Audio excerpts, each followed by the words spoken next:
Hey everybody, Jester Borris with I Want to Be a GM here, and this is Dungeons and Dragons Through the Realms Ravenloft. Joining me today, to my left. I'm Troy, the Planescape guy. We have a special guest in the studio with us today, Nathaniel, who runs Ravenloft out of Haven Games in Nixa. So, Nathaniel, tell us a little bit about yourself. Hi, I'm Nathaniel. I do a Curse of Strahd right now campaign that I'll be expanding into the various domains of dread of Ravenloft. Post the actual module run. Also do one-shots on Fridays. So, you like Ravenloft? I love Ravenloft. It's an amazing setting. So, we'll start off with a little bit of introduction, and we'll look at some of the history real briefly on where this world setting came from. In 1978, Tracy and Laura Hickman wrote the adventure that would eventually be published as Dungeons and Dragons modules, Pharaoh and Ravenloft, and Strahd van Lauser. Zarvich? Yeah. As created by the Hickmans after they returned home from a disappointing session of D&D. The Hickmans, Tracy and Laura, began work on Ravenloft. They felt the vampire archetype had become overused, trite, mundane, and hollow. They wanted to jazz up the vampire. They decided in creating a version of the creature for a system of an adventure they entitled Vampire. The duo eventually caught the attention of Dungeons and Dragons, original publishers, and they were hired to adapt it into the first edition AD&D Module I6 Ravenloft, published 1983, which was how long ago now? 40 years. 40 years for this world setting. So go ahead and bring that up, Mr. Producer. You'll see that. We got a cover of I6, and on the cover, we have our man, Strahd. Strahd. And on that cover, he's looking out of his balcony, probably about to go and crush all of Barovia and the rest of Ravenloft. But that's how we got it. So that was the first setup of it. That is how we got it. And then we did end up with I-10, which was Ravenloft 2. And then more artwork of women that needed rescuing. Always needed rescuing. Lots of artwork of women that needed rescuing. That's where brave heroes take off to Ravenloft to rescue all these damsels in distress. And then they find Strahd and Nate. Or one thing or another. So 1978 is when the story started. 1983 was the first published game portion of it. Do you get an opportunity to bring any of the older material into your game? I haven't run any of the old Ravenloft myself. I've glanced at a bit of it. I haven't brought any into my game. There is some more stuff in the domains of Dread that I'm very excited to work in, though. Oh.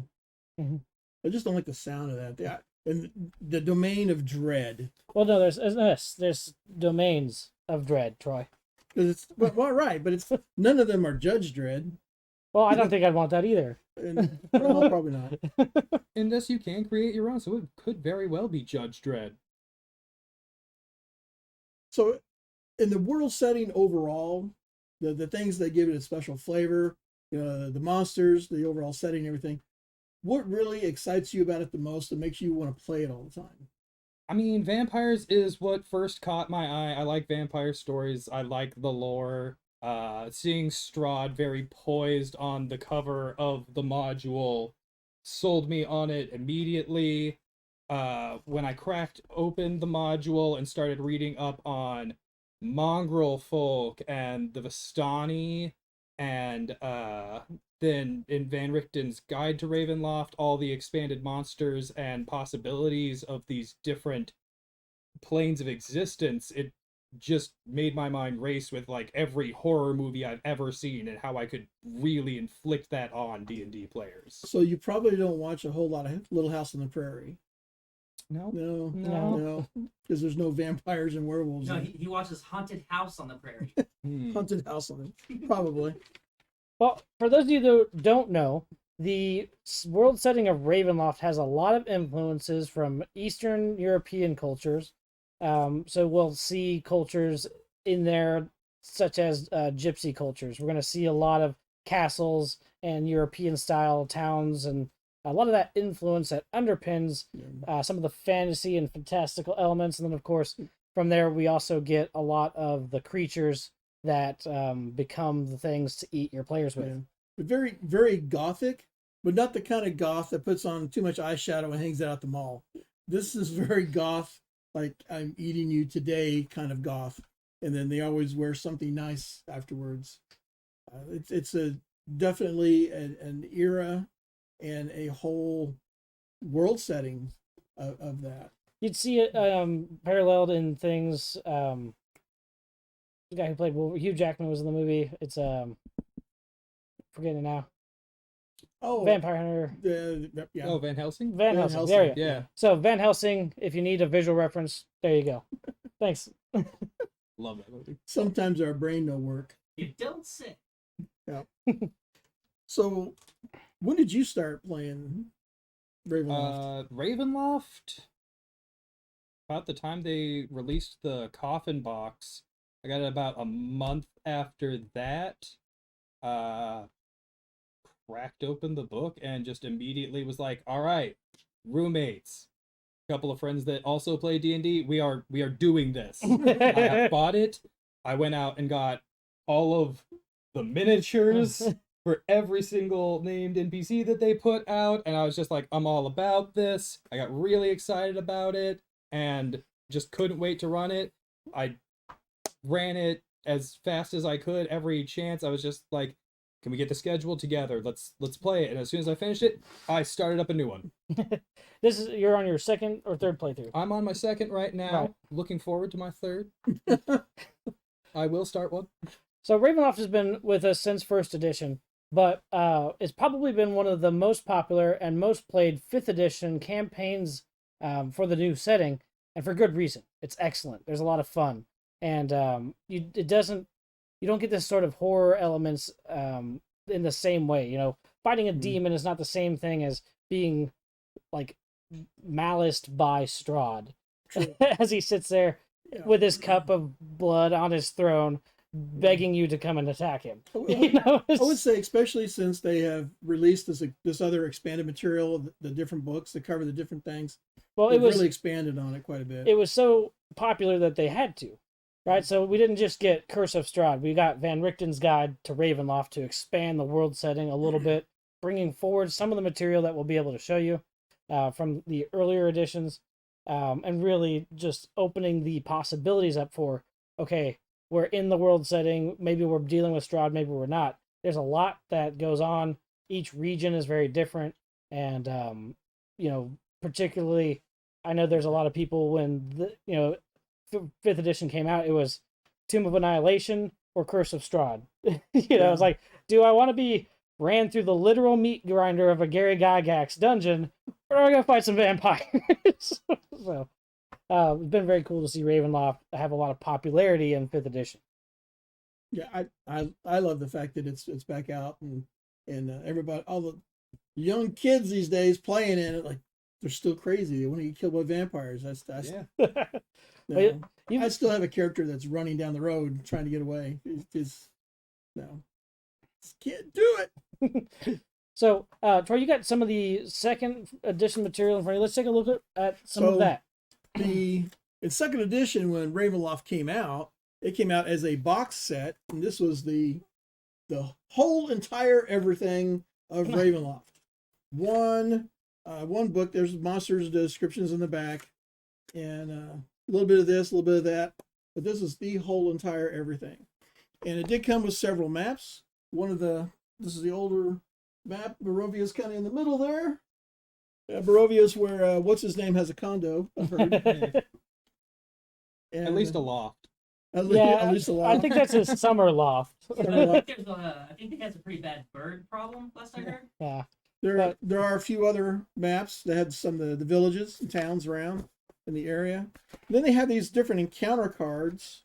So you have a nice castle there, and it has briefly on the back just showing this is room this is room that. and some of the other haunted more houses, things that are creepy shops. I just call it an encounter estates. card because it's not really a map. It's not really a Right. It's kind of like we were talking about earlier. In some of the book writings, like this estate is just a half a page in there. Well, originally that's all it was as well. Right, yeah, a lot of the domains of dread that it gives you in Van Richten's Guide to Ravenloft are more or less like about a paragraph kind of story prompt, and it does a good job of giving you a really good sense for like the horror setting to create, but there's nothing really there. So the one that I was kind of disappointed in is Strahd's Castle is just an encounter card. It doesn't even have its own full map and everything, so you have like a general, right, this is room 2, this is room 6. And that's one of my favorite things about the other side of this map, which I have here. Yeah, if you want to go back it up. Yeah, the other side of the new map that has Barovia, on the reverse of that is a rather large and detailed map of... A bit too detailed. You can't quite share this one with your players. Well, that's the thing. That's the world setting versus the adventure.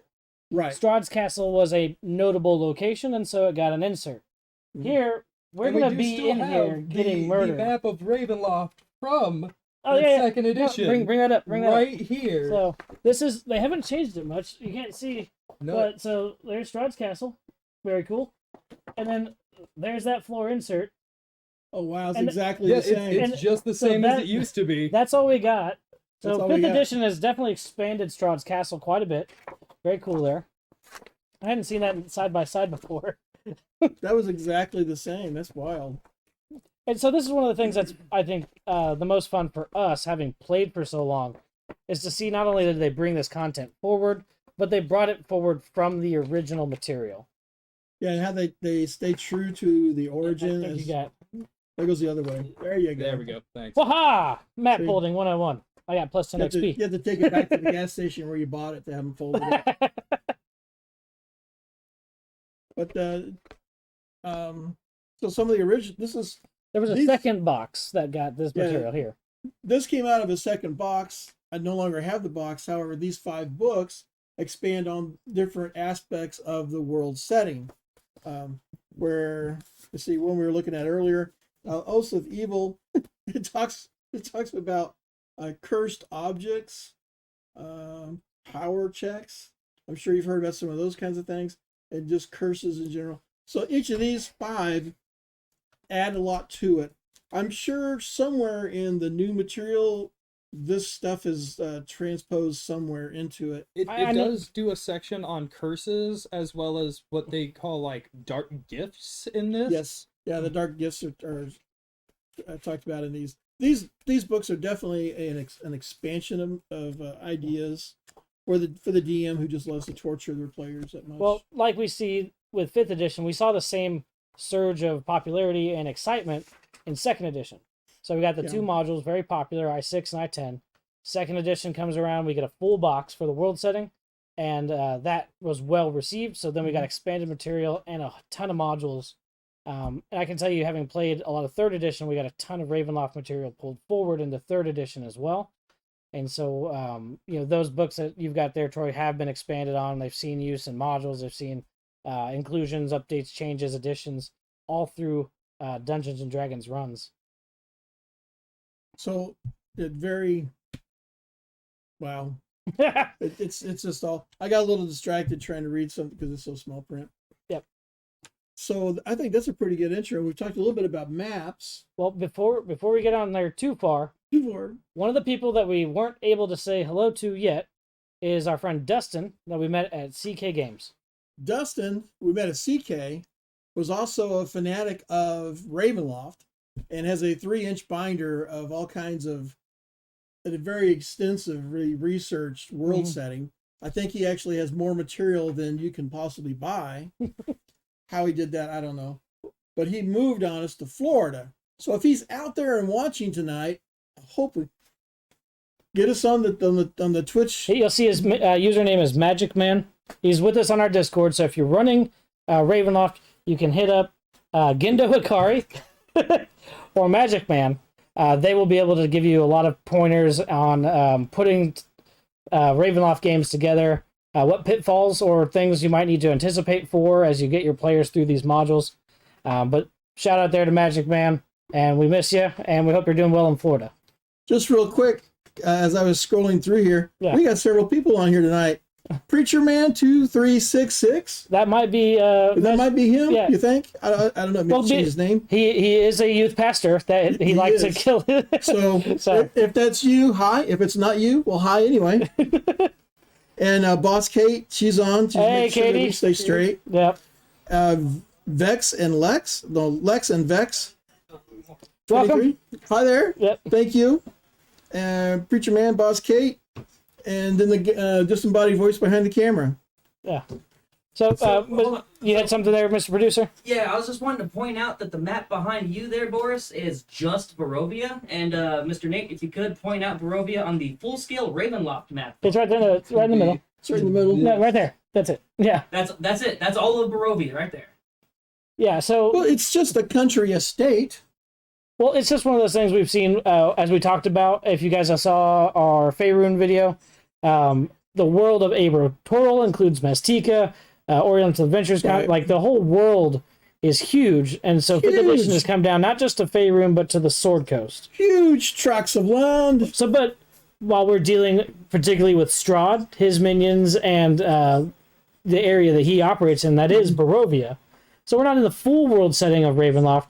But as we see here, just with the expanded content of 2nd edition and the things that we get out of Van Richten's guide, there's a lot more to Ravenloft to explore. Yeah, a lot of the adjoining areas, some of these books, we were talking about a couple of them earlier, that go into like the mayor of the next town over. Yeah, it was a lich, is now a giant void ball. He's had a bad day. The timeline from the 2nd edition material and like kept some of the world settings but aged some of them and then kind of redesigned some of them. But the main difference I would say is instead of having clear lines in a map, everything is just kind of you travel into mist and then you're just in another land. Pull up the other map. You've got one where it looks almost like islands in a dark sea. Well, there is mist, one. It's islands. Yeah. Well, the mist is very integral to the setting of Ravenloft. It's what you could have a fog rise while you're camping outside of Waterdeep, only to wake up outside of Strahd's castle. Nathaniel, can you read that for us? Islands of Terror. There you go. Yeah, Ravenloft is a really good place for the DM because if your players aren't doing what you want them to, you can just move into wherever you can literally swallow them whole with the mist and be like, you are here now. You can hold that up for me, Nathaniel. Absolutely. So these aren't islands. That's not water. Those are clear areas of landmass unobscured by the mist. Right. So good luck getting from one to the other reliably. Now, this does look like an island, though. Well, some of this is on the coast. But this is but you can see of land known as the coast. Right, but you can see these are water. That is a landmass. Yeah. That is the dark mist. It's mist, not necessarily an ocean. The fun thing about Ravenloft is most of those patches of land don't necessarily need to be from the same plane of existence. Yes. Right. This is one of the things we'll talk about here as we get into some of the maps. Troy, you like to point out that Ravenloft is it's got a connection to some of the planes. There's a particular plane. It has a connection to the negative material plane, which is for the abundance of all the undead. It helps explain that. And it has connections to a few of the other temporal planes that are not a full... We deal with a lot of demi-planes and pocket dimensions. That was the word. That word was stuck back here, but yes. So they're a demi-plane, which means it's not fully of one type. It's two or more, kind of a blend and a swirl together, kind of like a pizza. You have a piece of this and a piece of that, and now you got this. So I hate when my world setting has anchovies. So here's another from the 2nd edition. This is some of the villages and towns. Some of the hot spots that you may want to visit while you're in Ravenloft. Backside of that map. Well, we'll get there, but we saw some of that. But even here, like the village of Barovia. The village of Barovia. Come see, you must tourist now. Press right on the backside. How many tourists do we have? 1, 2, 3. I'm gonna kill all of you guys with a terrible joke. So the demi plane, or the Ravenloft, I should say. Let me see if I can get my thought collected here. The negative material plane has a very strong influence on Ravenloft and all of the demi it encompasses. Okay, so the negative material plane it can be found, it can be traveled to from Planescape. Planescape encompasses all 54 known planes of existence that are the D&D game. And so when I had my old game, I'm running Planescape, but I also run Greyhawk. And Scott, one of my friends, would run Ravenloft. And Roger would run Dark Sun and Forgotten Realms too. Forgotten Realms. Yeah. So you have your player characters. You have your character. He has this character. So I'm running the game. When we would plane travel to somewhere, either be way of the spog, or we get into a boat, or we walk through a door in a crazy fashion, I would just gather up my materials and go sit down and pull out my character. And somebody else would come over and sit down. Scott or Roger would come over. And everybody dreaded when Scott sat down because the only world setting he played was Ravenloft. And I can't even count how many characters we died and buried there that with us. And they all came back as zombies. How many times did you have to bury them, though? This is the other problem. Some of them we had to bury more than once. So the negative material, if you're a cleric, can have adverse effects on your casting abilities because you're removed from your deity and their shining example of Mount Olympus and how it affects your spells. And so there are different things, both in 2nd edition and 5th edition, that explain if you're removed and the cleric tries to cast a spell, you're going to have a bad day. If you're a magic user, depending on what you're trying to cast, it may or may not work or not work as you hoped it would. Yeah, a lot of spells, it does suggest things like planar shift and things like that you do at least fiddle with the mechanics and not make it just an auto out of the Ravenloft button. Roxas Dryheart says Nathaniel was very knowledgeable about this. Yeah. So it's all good. So you paid them before you came? Is that what you did? Okay. Well, as we get into maps, we talked a little bit about placing different events around the map as we go through the Curse of Strahd in the lands of Barovia. One of the features, as I mentioned, are the was the Vistani? Am I saying that right? The Vistani or the I can't remember. The eye is in a weird spot. Yeah. But sorry. Not 2 in the face, or no. Well, sometimes there's a third one in there. I don't know where to look. But, weird when the third eye is also lazy. You're fired, Mr. Producer. But is there an area that you tend to place those encounters, or are they sort of fair game? How does the Curse of Strahd module handle that group of people? Sorry, what kind of encounters? One more time. I got a little distracted by the third eye joke.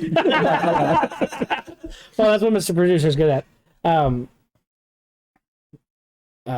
So when you encounter the Vistani, okay. how do we go about including them? Because as a nomadic people, they're not necessarily welcome in the big cities, but they also are a way for the characters and players to access some of the stuff. Like Vallaki in particular, they have an encampment outside because they are very much not allowed to come inside. I like to have my players run into them, especially in the woods when they leave the beaten path, or on the Tolenka pass when you're like up in the mountains and stuff. It can be a really fun area to use them when you're far away and like maybe you could use a hand. And that's when I really like to play up the creepy factor and the uncertainty of like, are they trying to help us or kill us?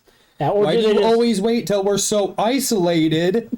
Why do you seem to know so much more and never tell us anything? It's not that they're trying to kill you. I think it's that they know how you're going to die, and they're just watching it play out with morbid amusement. I really played that up the first time my characters meet the Vistani. I like to have this moment where they're kind of like sizing them up and realizing what their story is going to be, and then just erupting into like eerie laughter. And I'll go on like a good long laughing fit at them, and I'll turn the lights out while I'm doing it, turn up the music, And then I'd like to lean into like a scary story after that. Well, So it's just people are easier to search when they're dead. shut up. So if you go back and watch the 1940s, 1950s Frankenstein and Dracula movies, where you got Bela Lugosi and Boris Karloff and Christopher Lee. Yeah, Christopher Lee is Dracula. Yeah. So he played a Dracula. Boris Karloff, when he did Frankenstein, and Lon Chaney Jr. did the Wolfman, and I can't think of his name now. They did Dracula. But the way, not only did they show the monsters, and they started to develop the stories around those monsters really well, but in every one of those old movies, you had the gypsies there. That's who they were talking about, Vistani. Yeah. Right. Every one of them had it. Mm-hmm. And even the Mel Brooks knockoff movie had them in it, and where the gypsy lady was, her son was the werewolf, but they all have a point. They're trying to tell the story. They tell in their own flamboyant, flashy way, and somebody from out of town doesn't understand all the metaphors or the flamboyance of the whole story, and they don't get it, or they hear the words, but they're like, "Oh, you're a crazy old woman." Well, probably a little bit of crazy if that's the world you live in, and your friends and neighbors routinely by night get killed and eaten by vampires, werewolves, and who is also the guy running the country. Other things that go bump in the night, I do feel like it's a little bit easier for D&D players to accept these things. Well, I can tell you one thing. When you roll into a campaign, you're expecting, Dungeons, Dragons, monsters. You hear werewolves, and you're like, yeah, that tracks. Yeah, that tracks. So one of the things I was getting at with the gypsies, they make a more interesting encounter than a burned down town. Yes. Particularly in this setting, I feel, because burned down, dilapidated, people ran off or they're dead, or maybe it's a chance for a zombie fight or something, but that just ends up being like another combat or a set dressing versus an encounter with the gypsy people, where you can inject information, provide some creepy background, do some world building. Injecting information. So with the gypsies, one of the things that Scott did to us that was really crazy.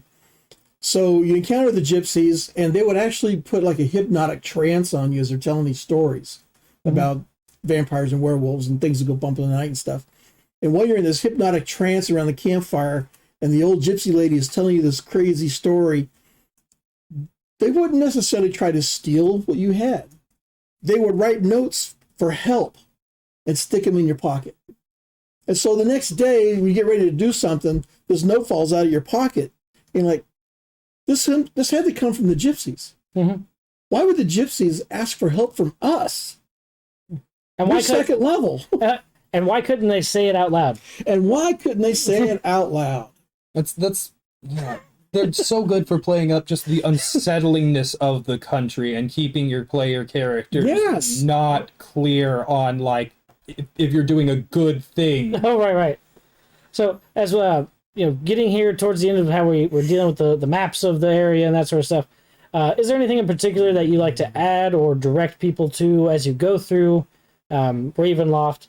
Are there any particular landmarks aside from Strahd's castle that you need to keep in mind? When the new party of adventurers is touristing around Barovia, what are the hot spots that you want to make sure they want to see? Yeah, what's going to end up on the brochure? So far, is there a certain set of gallows we should make sure we get a picture next to? I do like the gallows here at that is a good fun event.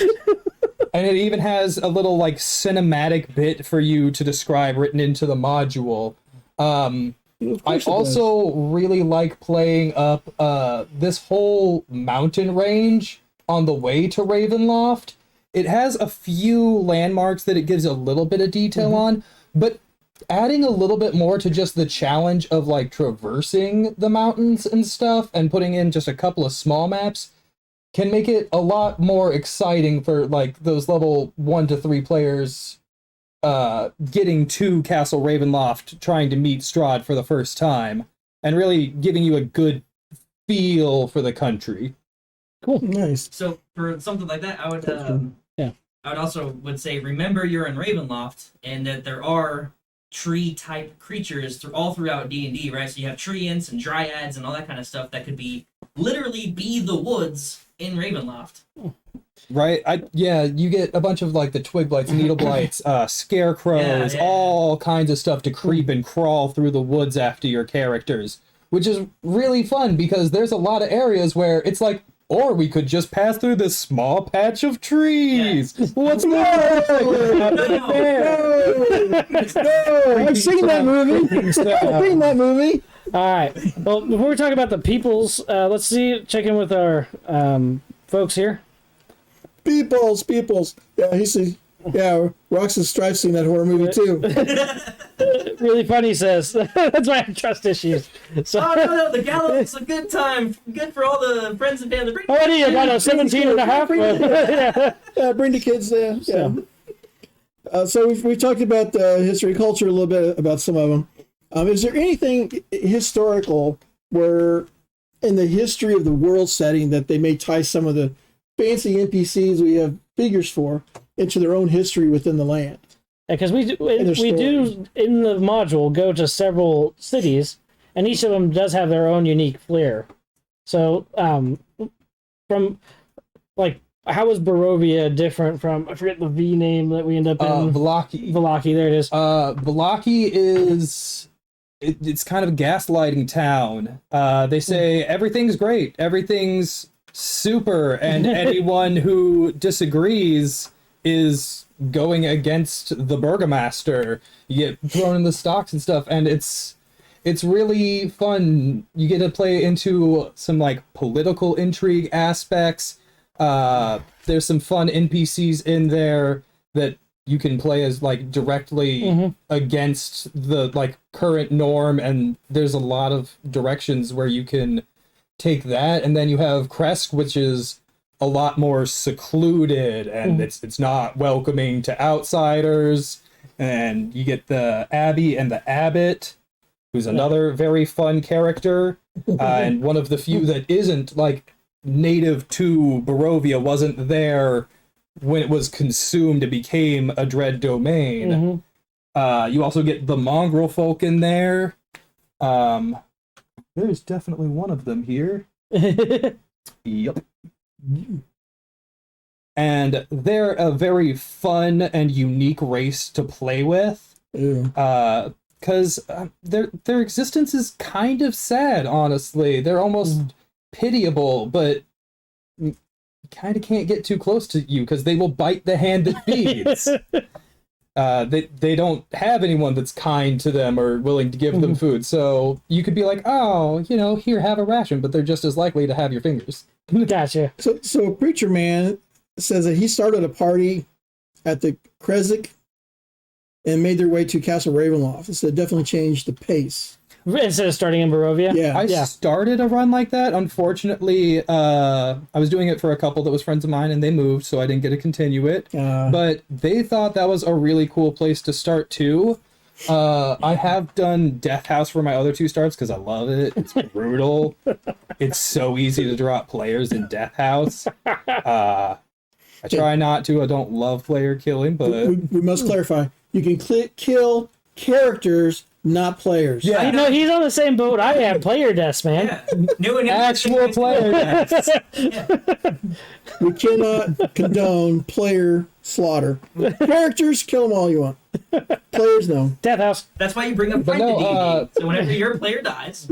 Up here Character! At the edge of Kresk, the Abbey of St. Markovia can serve as actually a pretty good starter kind of dungeon if you're a bit more careful. It's halfway safe, and you can sort of tiptoe into it. Yeah. And it's kind of an interesting story around that, as far as revealing what's going on and sort of what your expectations should be moving forward. It's pretty cool. That would be a good place to start. Like it does a really good job, especially with the Abbot and his motives, of introducing Strahd before the dinner and everything, and getting a glimpse of how people perceive him.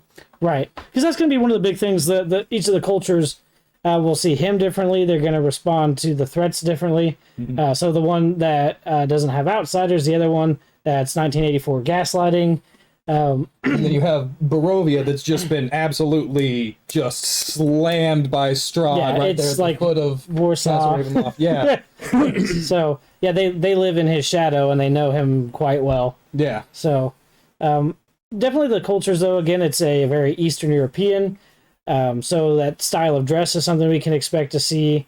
Not a lot of heavy metal armors, not a whole lot of people in armor generally, unless they're like the town guard or something like that. A little different than like Greyhawk in your fantasy setting, where we've got more Arthurian legend. This is more Renaissance, just before gunpowder. Yeah, so we got a lot of crossbows as a theme weapon here in Ravenloft, but not. Oh, for sure. Yeah, for sure. They like to hide those in locked cabinets. Lots of spare bullets lying around. Lots of wolf pelts and hunting rooms and stuff. Yeah, but not pistols or and that sort of stuff. So those are the things to keep in mind when we're dealing with the cultures that you'd anticipate to expect to encounter. So if you're going to be adding or changing a group, or maybe they're a remnant from a town and that's going to be the last of them. Just keep that sort of thematic underpinning in mind as you create your peoples to encounter with your characters. And then understand that they've been living with these threats and bombarded by them. So in keeping with all this that you've discussed so far, let's go into history and governments. So we've talked about this country and that country. They're almost all of them ruled by count or duke or somebody. It's very... Well, there's a little bit. They don't necessarily have councils or ruling governments. They have somebody in charge. Well, if you go sort of macro, each of the areas of Ravenloft is a domain of some powerful evil entity, and then as you get down into those domains, each of these is a city-state managed in a different manner.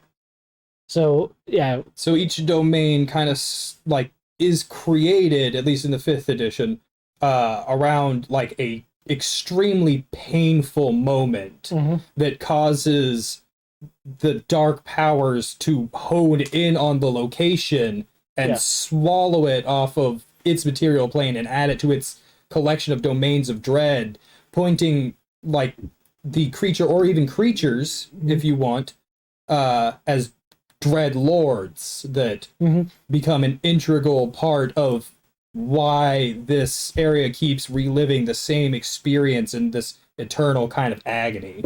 Right. They all end up very Quagmire-ish in that this is the existence. Yeah. There's not much hope for it to change. It's almost just like an eternal punishment. Yeah. So the governments are mostly a single person at the top. It's not like a council. It's not like there's not a democratic process happening anywhere here. I'm pretty sure the Legion of Doom is in the bottom right of the map there. I'm pretty sure they're hanging out in that swampy area. So since we have chilling in the Spallage Woods down here. So typically, historically, when you have one guy in charge of the top, regardless of how it happens, you have a lot of personality conflicts with their neighbor. So what kind of wars do we see going on with neighboring countries here? So in Ravenloft, I mean, with these all being pocket dimensions, there's not a lot of like outside influence on many of the domains of dread.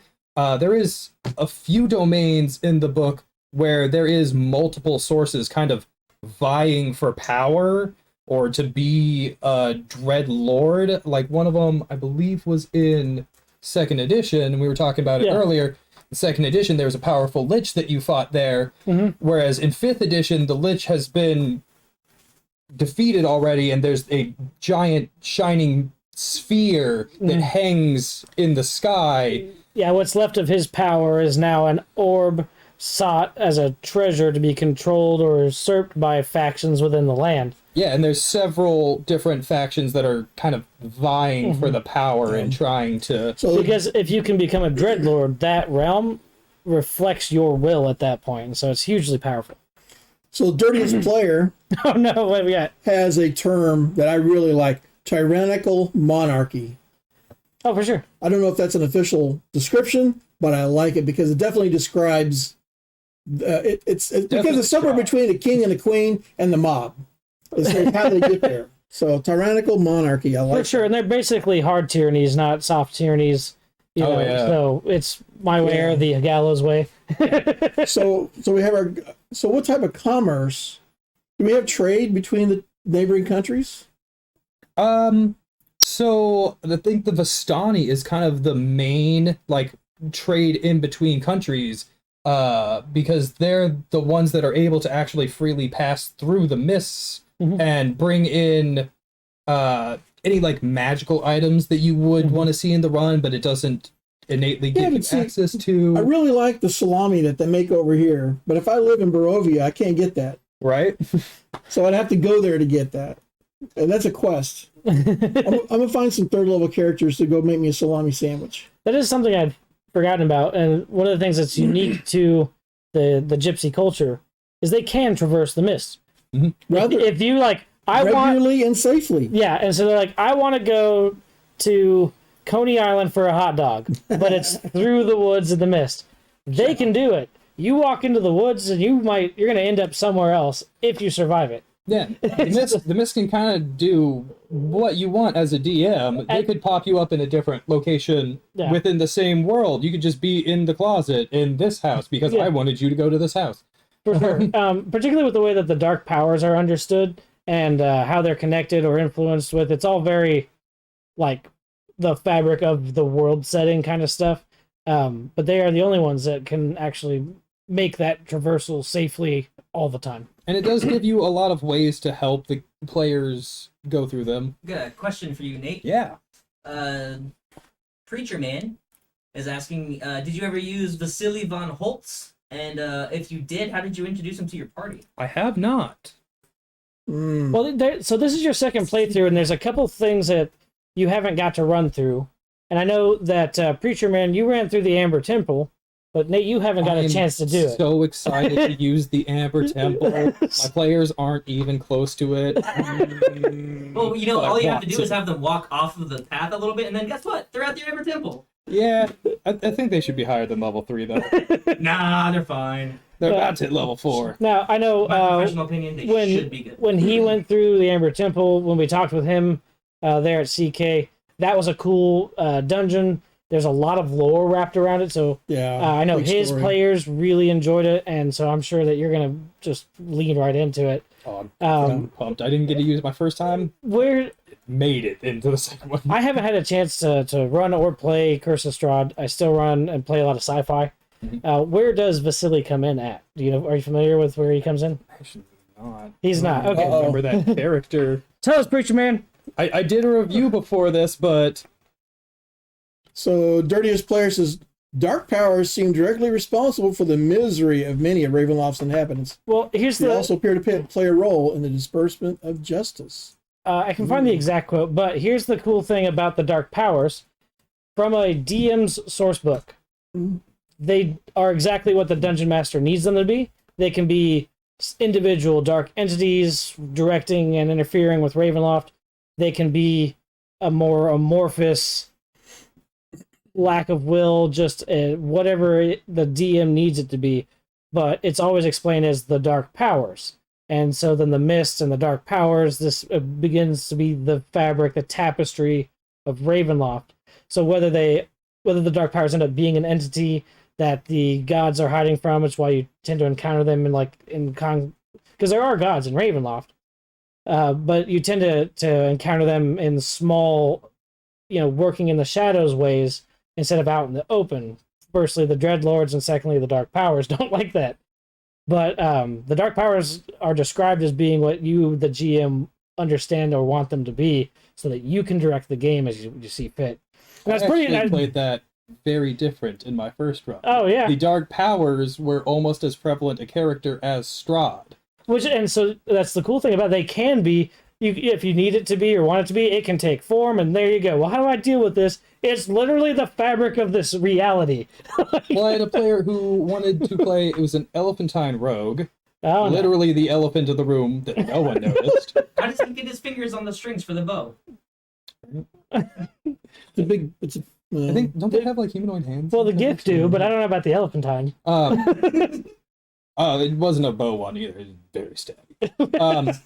But right out of the gate, one of the things that they said that they wanted me to be able to play into with their characters is they wanted to take at least a level into Warlock. All right. And I thought, perfect. So in Death House, I gave them a creepy book, and in Death House, they also died. Nice. That rogue went right up to a shambling mountain, one time. Oh, Just wow. gone.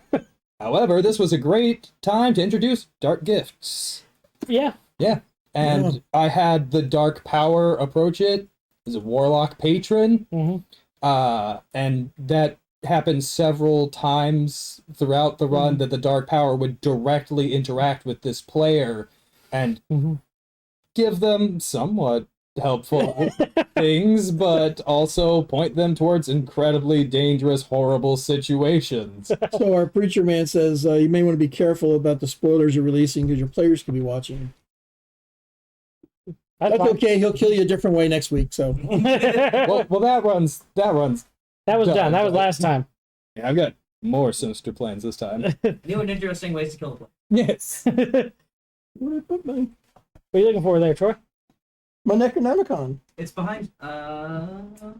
Didn't we- Yeah, it's up there now. Didn't we loan it to somebody so they could read the Latin out of it for us? Yeah, we had to make a recording. Yeah, there you Necronomicon Ex Mortis. Oh, yeah. Yeah, I gotta go re-oil that guy's face. It's starting to dry out. Yeah. Woo! But Necronomicon. Nice prop. that's a lot of fun. So, definitely we're dealing with, what was it again? Government and commerce. I dropped the thing. It's over there now. So in commerce, you got a copy right there. Yeah, and Yeah. commerce is So very interesting in the domains of dread because they're kind of isolated pocket dimensions, so it's a lot harder. So, time. I'm from out of town, and I stop at the tavern. I need a beer and a steak. What can I pay for my bill? Do I pay gold? It depends on the setting. In Ravenloft, Strahd has his own minted currency, and I very much like to play that there are some places where you need the land's currency. If you haven't done any questing, you haven't been picking up every iridium piece you came along, you're broke. Then, I mean, you don't have to pay for it. And there's not necessarily... stealing's always an option. Well, there's not necessarily a money changer on hand either. Like, I can't trade in that. What is that? I'm sorry, but every 5th edition player calls them a rogue. Yes. Well, they will exchange your money for your money. This is also true. But particularly when you're dealing with this, Mr. Producer, for example, likes the idea that they trade more in silver because silvered weapons can prevent or combat a lot of what they're facing on a night-to-night basis. Preacher makes I take the opposite approach.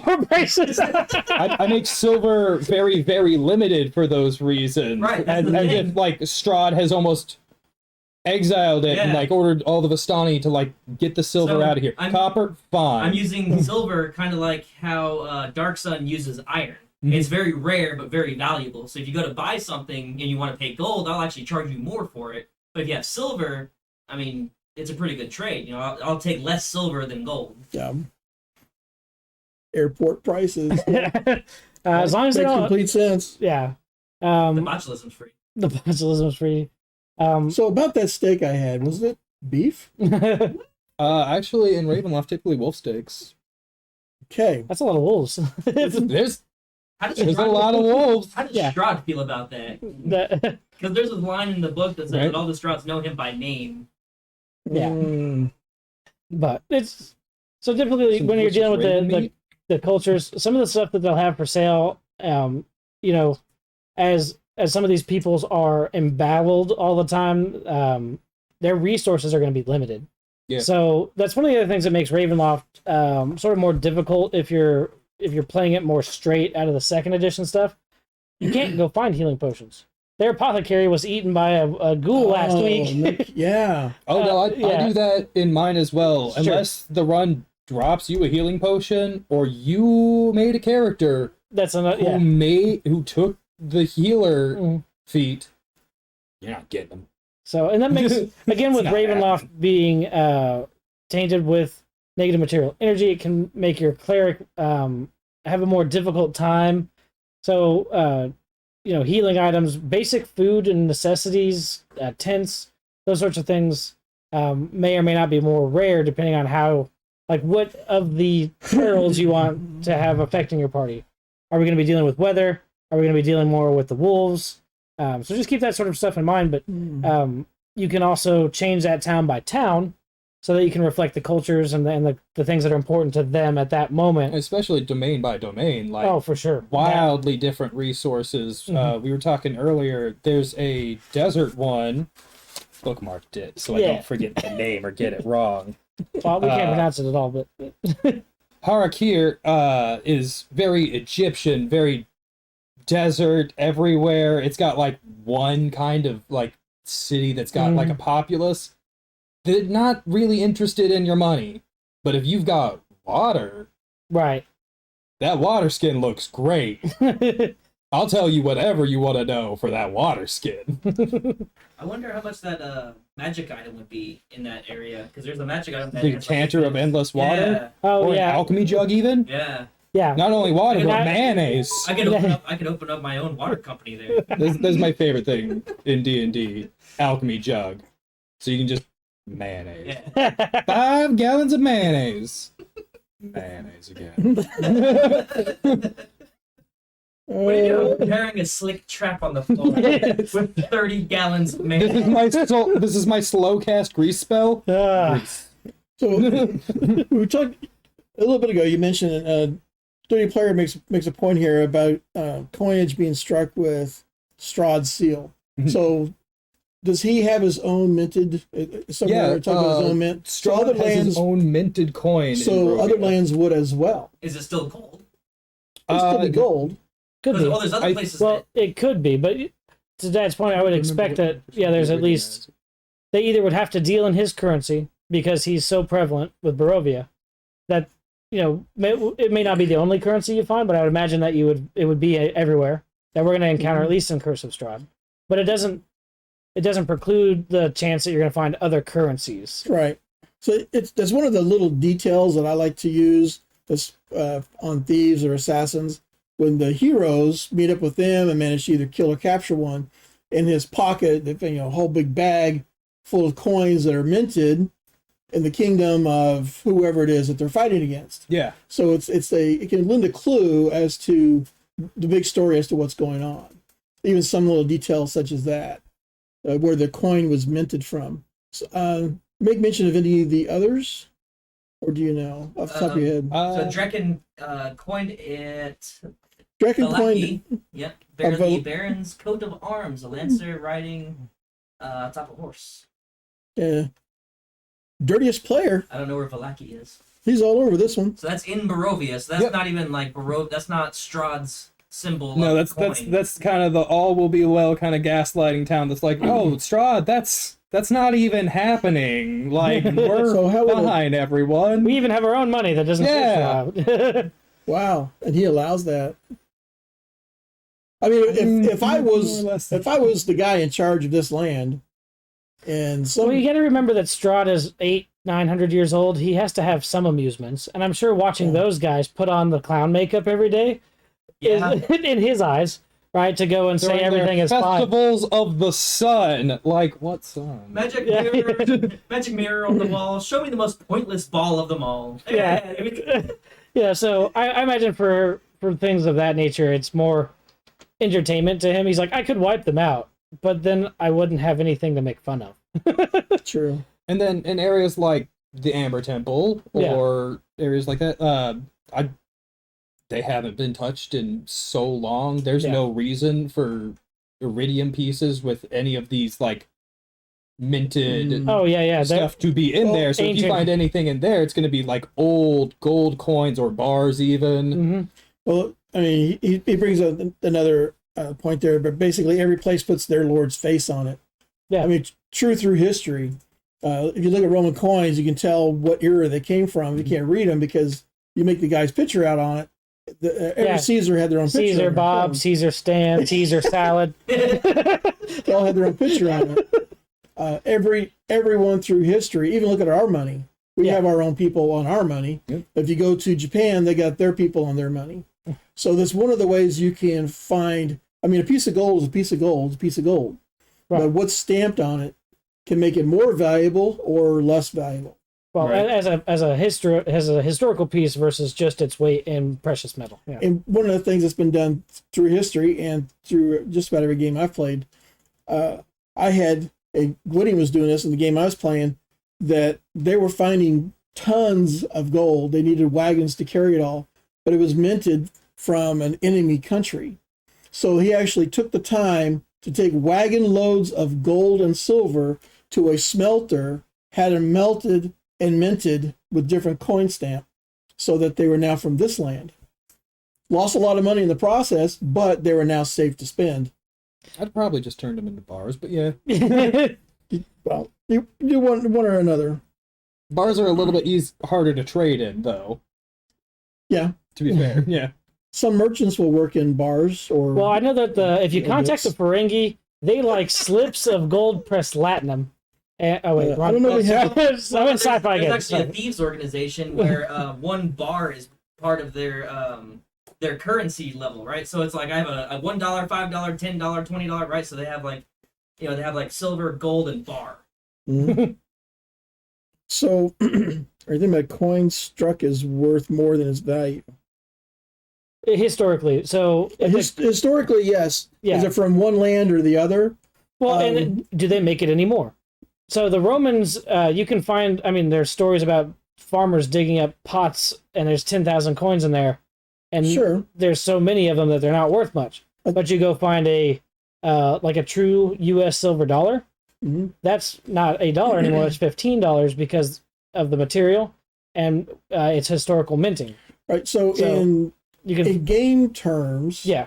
So if I had country A and country B, and I'm country C, and I find mintage from country A in a big treasure chest, but I know that country A and B are at war, so I could trade it easily with country A, but not country B.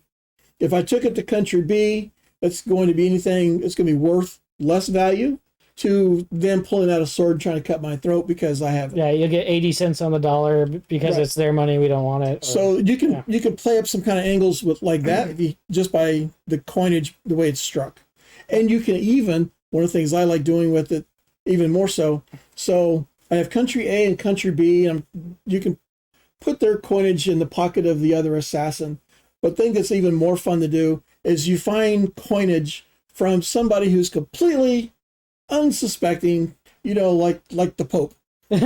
You take their coinage and put it in the pocket of the assassin, and now they're really trying to figure out what's going on. What are the Swiss doing? They're neutral. What we have Swiss francs here, yeah. But all of this is to say there's a lot you can do because now we've shown multiple currencies and there's a lot. Oh, yes. There would be an exchange rate and tax, because every time you go from one country to another, there's always a tax. Are we in the airport again? Well, that's something you can play into, like, post-content when you continue a run, like, after Curse of Strahd, is, okay, we've got, like, 80,000 iridium pieces, all stamped with Strahd's image. Yeah. Well, he's done. What do we do with all this? Wait for him to come back so it's worth something. When we were playing the game where we were playing Trial all the damn time, we actually wound up with everybody. Eventually, by the time we had the 10th level, had Mordecai's house. You just throw it over there, and it's a big fortress. And you would have chests from different realms. So it was like, I need to get my passport, my wallet for this place. Oh yeah, so you go in there. You're Jason Bourne. Yeah, like a Jason Bourne. Like, we're going to that area. I'm gonna need this. I'm gonna need this currency. Okay. Open up the Ravenloft chest. Right. It's bad times. The bats go flying out of it. Absolutely. It's half empty somehow. So here we go to another area in world building. Yeah. Would be magic versus technology. Now, some people, when they hear that word technology in a fantasy game, I'm not talking about laser blasters. It's not Mech Warrior. It's not Mech Warrior. So there's a form of technology here everywhere. They have wagons with wheels. They have levers. So they have simple machines. Yeah, the way their farming equipment Yeah. And we've already discussed that the world setting currently seems to be pre-gunpowder. So like Renaissance era, 1413, maybe 12 to 1500-ish, with the clothing and the weapons and armor type, but pre-gunpowder. So that's our tech level. Is there anything in there anywhere where you go, hey, these guys got a cool, you got to see this? At least for Ravenloft, I'll say that is definitely the case, or at least for Barovia. But when you get into like the Mists of Ravenloft, it gets a little bit looser with those rules in 5th edition. Yeah, like, some of the one that domains takes place just on a train. And what's interesting is so you get a little bit higher tech there. Well, they've added a train that goes around the Outlands now, and it's that one, and it just goes wherever it goes. This train. So Well, yeah, yeah, now the you're engine car is sentient. Mhm. well, it has a magical construct, yes, but it's a steam powered train, so that's a little bit further in technology level, but it's a different domain, but it does interact with Ravenloft. So Okay. depending on how And if you you- traverse Ravenloft, you can end up in different time periods. Yeah, and if you really want to do like a little bit more futuristic sci-fi kind of Mhm. horror run, like alien themed or Predator even, Oh, gosh. there's a setting in here that's very Predator themed. Like you show up, it's Hunger Games round 1, let's go, find a weapon, get out of here. It's hunting you already. Yeah, it's why you're here because it's hunting. Yeah. Okay, then- so I thought it was on vacation. We've already established that about the bar, and that doesn't sound like a vacation. No. Maybe not for you. But then there's also one that's like very themed around the story of Frankenstein. Oh. And like the main character there is very into science. It's a very low magic run in the way of like the environment and everything around you. Very high emphasis on science and constructs, body horror, and like So we can expect a lot of that, like the flesh early creatures electricity, and and stuff. and that's the stitch to get. So like early medical science, early high voltage AC fun time experimentation. for players to be like, so can we build a railgun? Yeah, right. Well, Like, you- well, do you they're all understand vacuum magnetism? Exactly. Yeah. Like, can we get some Tesla coils? What can we do here to make weird stuff? Right, And I'm because like, you're fighting yeah, Frankenstein. Get into it. Okay, so But as far as Curse of Strahd, yeah. But yeah, as far as Curse of Strahd, there's some decent magic items, honestly, in the run. But yeah, very, very low tech. So we still You have get the crossbow, you get, carts and stuff, but no Yeah. guns or anything like it that. sounds like there's pockets of technology that are above where that cutoff for the norm for the world setting is. There's some pockets of, but those pockets, to me, what I'm hearing, add to the spice and flavor that make the world setting Mhm. unique and fun. yeah. And a lot of why you get like magic items, I think, coming in and out of Barovia is as like part of the module. Strahd's been at this for like 1,000 years. So Mhm. a lot of it is like, yeah, other adventuring parties have come in here. They probably dropped some loot off. Well, I When mean, they whenever die. you kill them, all of their loot drops. It's Diablo 3 style just kind of Yeah. falls out. but the region of Barovia, Ravenloft itself, does have its own magic. So not quite expressed in the same way as we have people running around casting fireball all the time, what we might see in Faerun, though that does exist. We also have a different take on divine magic. So all of it's sort of subdued. It's got like this. Barovia does like to play into a lot more just like curses and stuff too. Right, and that's the stint. So because of its darker themes, you've got cursing. Well, I do the cursing, but curses, and but yeah, less lightning bolt, less fireball, but like raise dead, contagions. And there are a lot of spells that are affected in one form or another, where they either just flat out don't work, or they work kind of like you would say wild magic. This is the effect I expect, but this is the effect that I got, and it's because of being, again, removed from your home plane of existence, Right. and the negative material plane is. That is one of the things has that's its interesting effects. too. I'll mention about Ravenloft. Not very often do you play a character that grew up there. Well, there is a thing that There mentions is- in the Curse of Strahd where it's like 10% of the people there are actual people with souls. Yeah. What? Yeah, everyone else is a construct that was Yeah, created so the way when it the domain describes was it created. is like the Oh. domain gets closed up by the mists, right? And then that's the cutoff point. No souls leave after that point. However, if there's all those souls born into Ravenloft and a new child is born, they don't have a soul. So it's Oh, more of a virtual life And Wow. in that it persists the Yeah, condition. they have So the big morality- NPC energy. They'll answer you, they'll respond, and then they mindlessly go back to their task. They wear like no colors. They're very unenthusiastic. Wow. I play them as very monotone. Well, not only that, but the morality there is completely different because they don't have a soul. It's kind of Yeah. sad. Can I open an orphanage? Well, it's going to probably be eaten by zombies next week. So yeah. I'll bring one of my Orphanage? clerical You mean a armies. buffet for many creatures? Right. So. We got werewolves, But we got yeah, that is something interesting about Ravenloft is you tend to come into it, and then you're trying to figure out how to get the hell out of it. And then Stay away from the train. It does not help. well, particularly when second comes right edition at the time we were playing Forgotten Realms or Greyhawk, and a couple of others that were popular at the time, but Forgotten Realms and Greyhawk were big, and so to get into Ravenloft, as we got a new box set, the mists rise while you're camping and they fall out, and then you're attacked by zombies, and then you look around and the forest isn't the one that you took a sleep in. So when you guys are talking about the existence without a soul, Roxas Strife here says, "Oh, so it's just me at work." Right. Yeah, everybody's got a job there, I guess. Welcome to Costco. You. Yeah. Yeah. So let's delve a little further into some of the monsters and other types of threats that are only at Ravenloft. So I don't want to hear about orcs unless Ravenloft has a special orc. I don't think they do. They don't, but they have special zombies. And they get special zombies because it's an undead. So what type of monsters are we only going to see in Ravenloft? Only in Ravenloft? Only in Ravenloft. Well, let's start with the ones that we're not going to see because it is different. So, Eastern European lore, right, versus the more Tolkien, Arthurian stuff that we have. So no elves, no dwarves. Generally not, yeah. Generally. Yeah. Well, I mean, Rahadin actually is an elf, and that's Strahd's right hand, basically.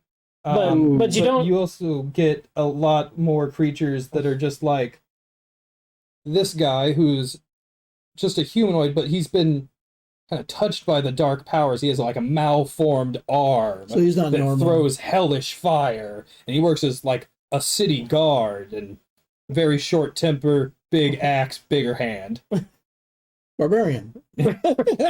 But now there was a second edition module actually that was Zombies with a lot more spice. well, it was called Goblin Feast. So there's a form of goblin in Ravenloft, but you don't tend to have your roaming bands of orcs and the big elf dwarf interactions and things that we would be used to seeing in Faerun or Greyhawk. I'm sorry. So I know. they're starting back and forth here about zombies that have a little more spice, and Roxas Strifeheart is talking about the ghost pepper of zombies. The ghost pepper. Ghost pepper of zombie. He's got 200 BTUs or whatever So that maybe was. the Strahd zombie you mentioned a little bit earlier. We were talking about him. So yeah, they're a little bit sturdier than your regular zombie. And then in addition to that, when you start hitting them, instead of just being like, "Oh, you've hit a zombie," it's done. It's like, "Oh, you've hit a zombie. You've knocked his arm off. You have two enemies: the zombie's arm." Because that crawling hand's gonna get right back up and start taking shots. It's Sting. Yeah. Yeah. I had a fun bit actually Hey, at the gallows where I had several hands that were trying to pull someone up, get him up on the rope. It's the fun things you can do there. Dirtiest player saying we can find humans, elf, half-elf, halflings, dwarves, and tieflings in Ravenloft. Sure. So is there one or another that is like predominantly we're gonna find Humans definitely. like if we go to Greyhawk, the overall population of Greyhawk is 75% human. Yeah. So do we have a predominant or a dominant race? Definitely predominantly human. In Barovia in particular, you're gonna also run into werewolves and then the mongrel folk. So we need to hire a dog catcher? Yes. Two or But three of them? also, one of my favorite things that Ravenloft, because it's horror, I mean, Cthulhu-esque monsters, Oh my God. Lovecraftian stuff, that's great. But also, marionettes. Little, creepy puppet people.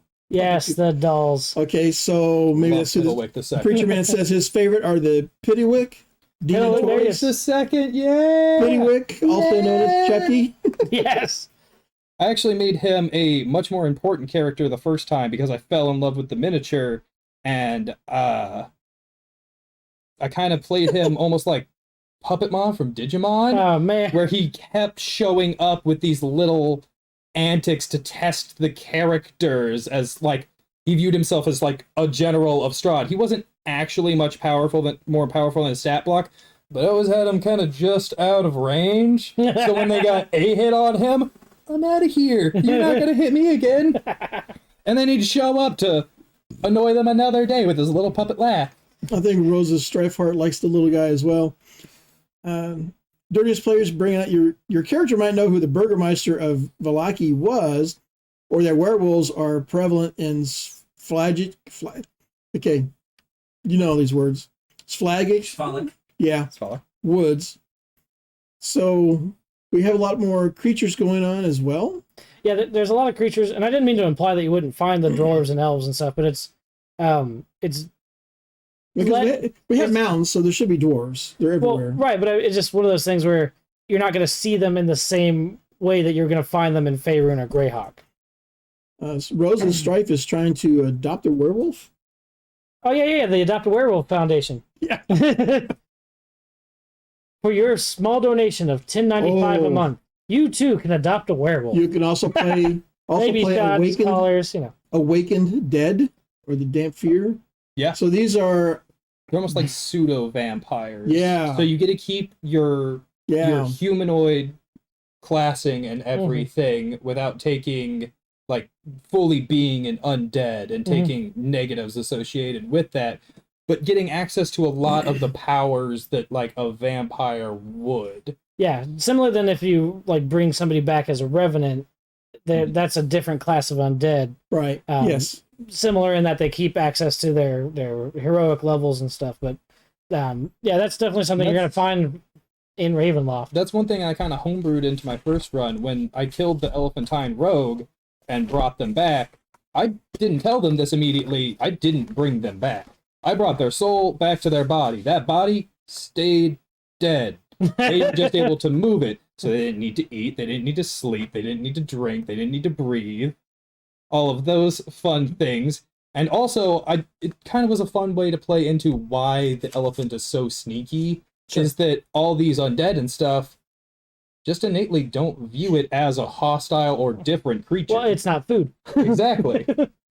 So one of the fun things we did when we were setting up, I have the 2nd edition write-up of Strahd, and he has the 5th edition. I forget which one of these books. Oh yeah, let's go ahead and we'll get out. I love just how wildly different the picture is. Man, yeah, that's got Bela like Lugosi. Bela Lugosi, classic. maybe even a little Ricardo Montalban. Oh yeah, very stylish. Yeah, very stylish. So this will probably be one of the biggest differences we see as we go through Ravenloft in the different editions. Not that Strahd is weak or has been nerfed at all. He is still so mean in both. He's really mean.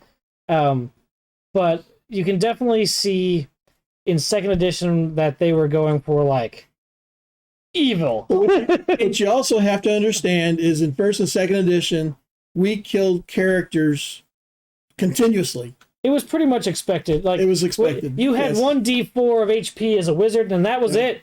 I have a folder right there, an inch thick. This is all the dead characters. Those are all my dead characters from over the years. Yeah. It's an inch thick folder. That's how many. They all say dead. So, anyway, we're going to do a real quick here. The 2nd edition stats of Strahd compared to the 5th edition stats. And we're not saying one is better than the other. We're just looking at the changes. And in both systems, he's still a badass. He's not the guy you want to meet. So let's start off here. We got alignment. Alignment, lawful evil. Lawful evil. So law means I believe in the laws of the structure of a society over the individual's right. So very much. Why wouldn't we? Is this society? Well, that's it. He upholds himself and his rules. Right. So if he has a rule, he's going to follow it. Mm-hmm. That's Darth Vader. He believes in the structure of what the Emperor told him to go do, and that's what's going to happen. So it's going to happen.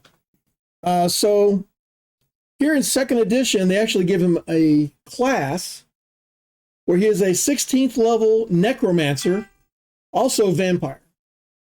So in 5th edition, he doesn't have that kind of title. They don't really do that as much in 5th edition. Which I was surprised. Yeah. I was very surprised that they didn't make him some type of magic user or I mean, something. he does get...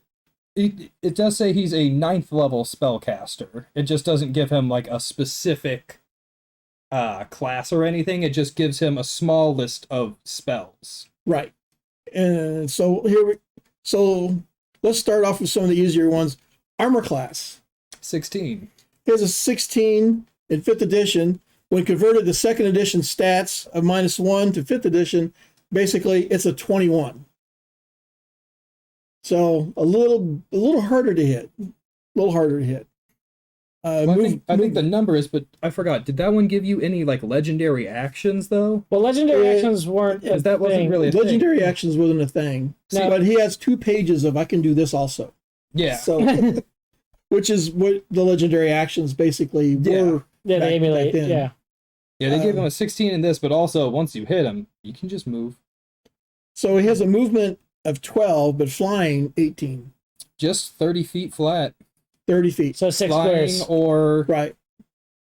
yeah, flying or walking. It's 30. Yeah. Okay, here it's 12, or flying is 18.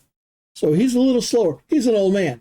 You know, he doesn't have a walker, but he's an old man. Hey, show him the difference here, Mr. Producer, between what Strahd looked like 2nd edition art versus 5th edition art while they're going through this. I So did his that already, but I will do it again. his strength. 18. So in 2nd edition, he was 1876, which is a percentage almost 19. So he's pretty strong. And this was kind of funny. We were talking about it earlier. So dexterity, 18. I got 16. Constitution, 18. 17. Intel, 20. 18. Wisdom, 15. Now, 17. something to note there: 20 is the top for a stat in 5th Right. edition. 18 was the top for a stat in So both 2nd maxed edition. out. Yeah, and that's particularly for because their he started as a human. Right. So there were cases you could go beyond that, but for a human base, yeah, he was maxed out. He was up there for sure. So let's do damage per attack. This is just straight punch, no vampiric, just straight punch. Just straight punching with the fist deals 1d8 plus 4 slashing for an average of 8. For an average of 8. So here it's dice 6 plus 4 plus 6 for the strength bonus, which makes a minimum of 11 points. Minimum of 11 points punching you.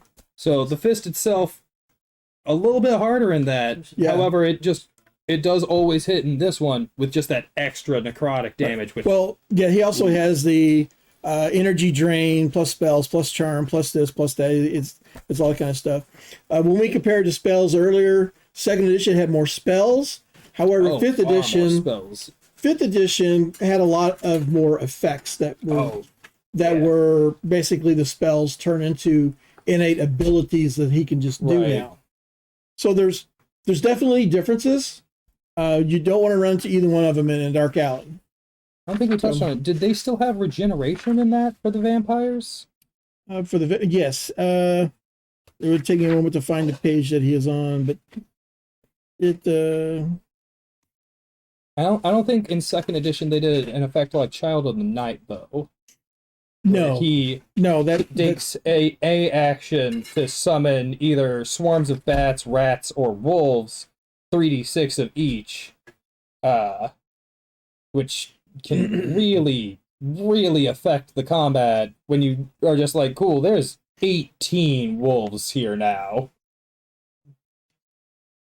I remember seeing it here somewhere.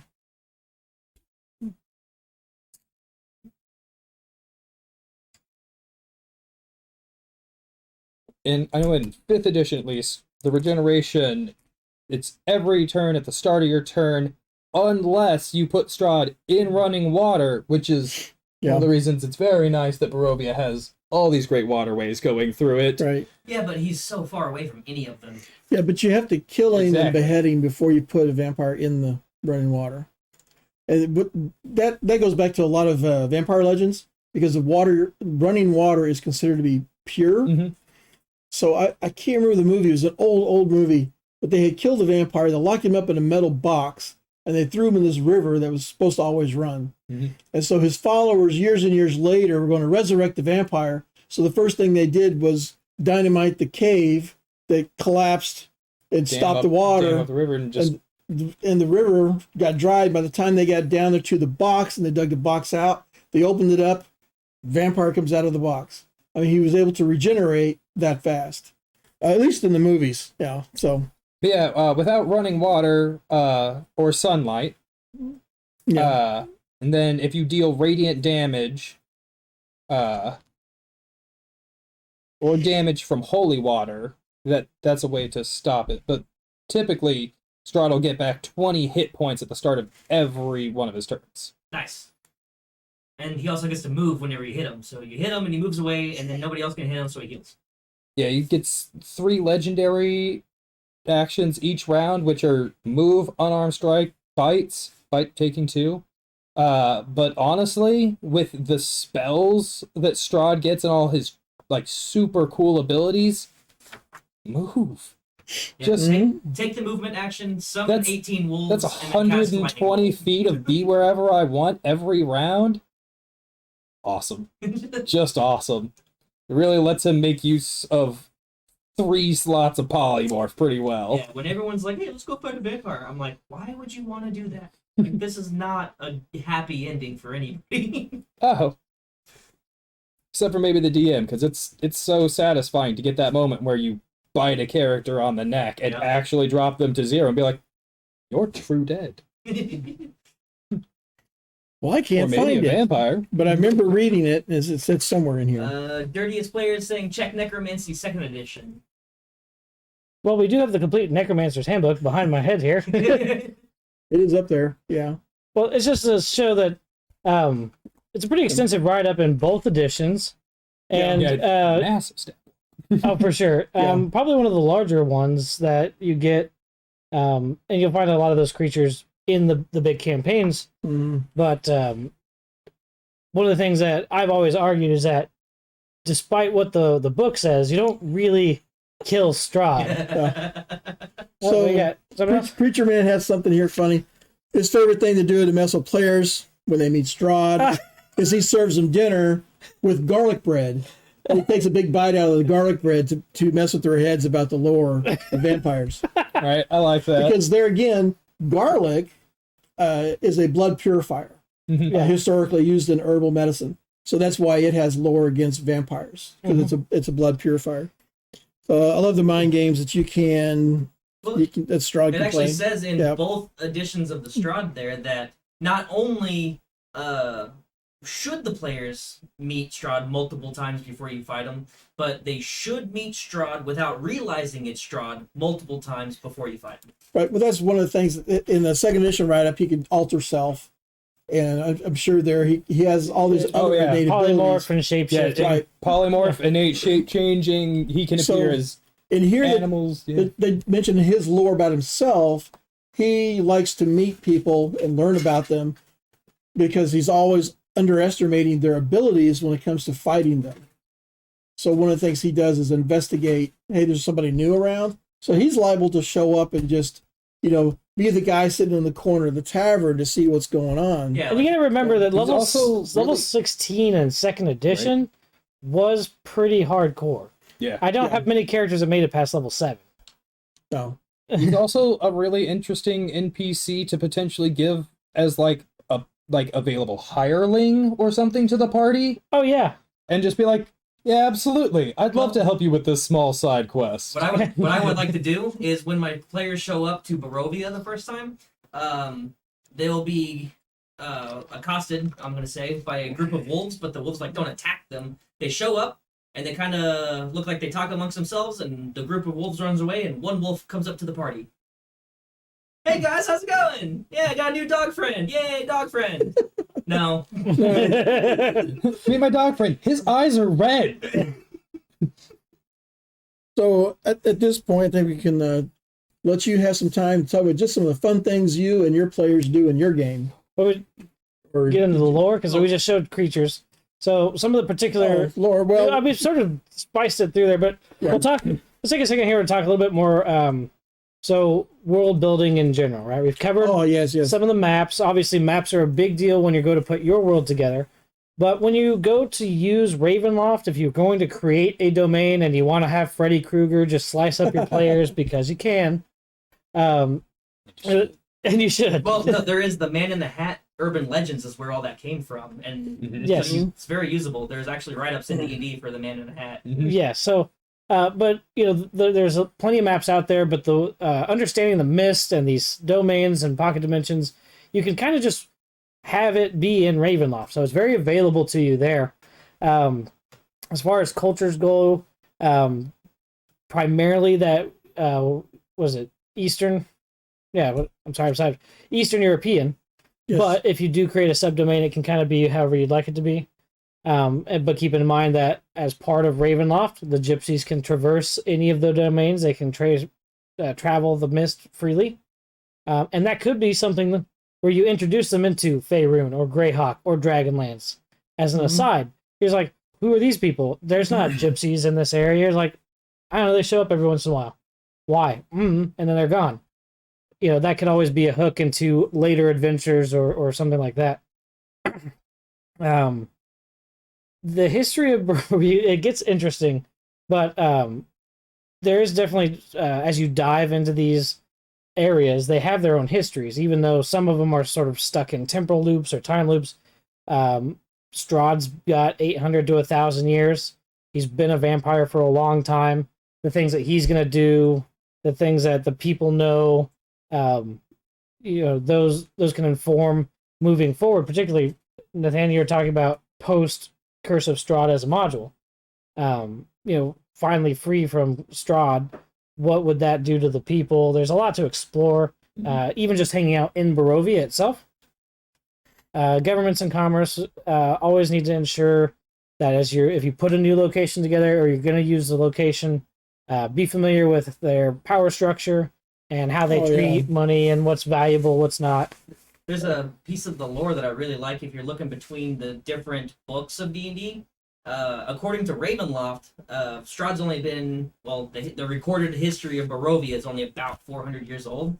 According to Faerun, Strahd was the first vampire. Depends, so, yeah. Time doesn't even really work the same between the two places. So it doesn't work the same because it's two different planes of existence. That's what I'm saying. So as far as the lore goes, there's a lot of wiggle room you can play with. Your clock doesn't work here like it works there. Yeah. So, and even if you take Strahd as a vampire and put him in another setting, what they understand as a vampire may not be the same. He may be stronger, he may be weaker, and that could be interesting too.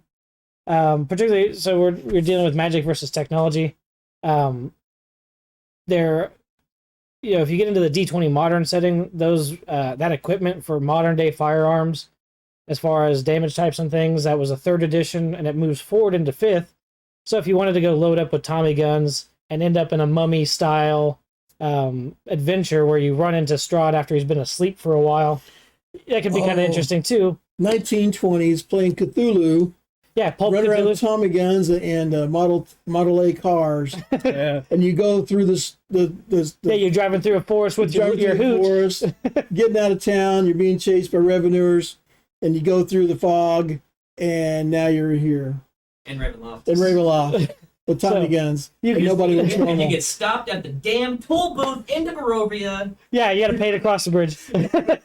But Ravenloft's a great setting to do that too, because you could very much do like a 1920s kind of Lovecraftian run, and then you're burning out of dodge because greater star spawners on your tail. You're not gonna deal with that. No way. So you drive off into the mist, and now you're in your little Model T with your Tommy guns, but you just drove into a classic D&D setting. It can be very fun. So even the magic and technology levels, as we've noted, can be fairly flexible in Ravenloft, which is a lot of fun. And as you modify that, or as you're creating your world, kind of understand what it takes to have those. Like Tommy guns, if you're counting bullets, don't have bullets for very long. When you can't get more of them, it's kind of a problem. Right. But if you just kind of go ham and let you guys Tommy guns some mummies, that's more fun. So, and then just some of the lore that underpins that, right? The Curse of Strahd is an actual curse that made Strahd a vampire. Yes. And so it's not... It's also the curse that is Strahd in the land of Barovia, but there is a curse that created Strahd from a very powerful entity. Baba Yaga. And it's one of the reasons why he's very difficult to permanently kill. Mm-hmm. And the nature of Ravenloft itself. So, just make sure that when you're putting these bad guys together, understand the lore, like a Frankenstein monster, those sorts of things, when it comes to a horror setting.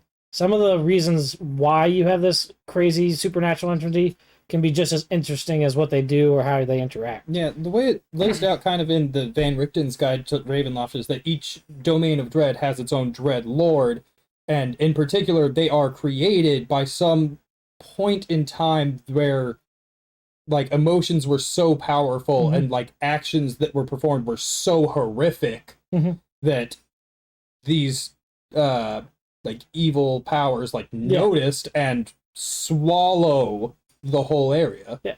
Mr. Producer's got one that's a recreation of the Battle of Baldur's Gate. Yes. Very large battle. Very interesting if you understand the lore of Faerun.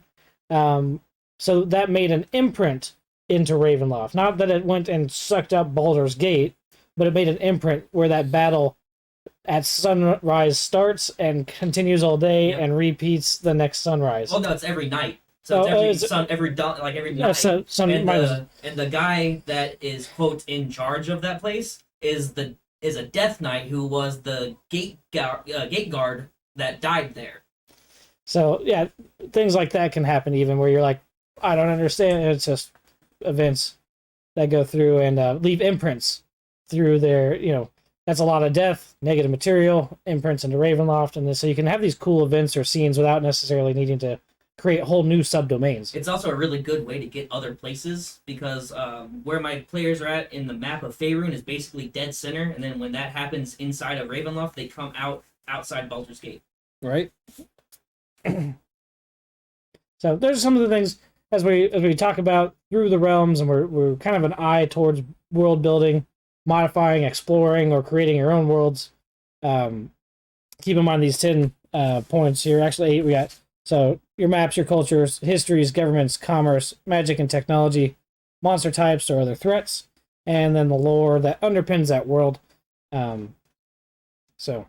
Ravenloft in particular has been a huge staple in Dungeons and Dragons. 2 modules since first edition, the box set and forward, and again 5th edition Ravenloft, one of the most popular, most played campaigns for a reason.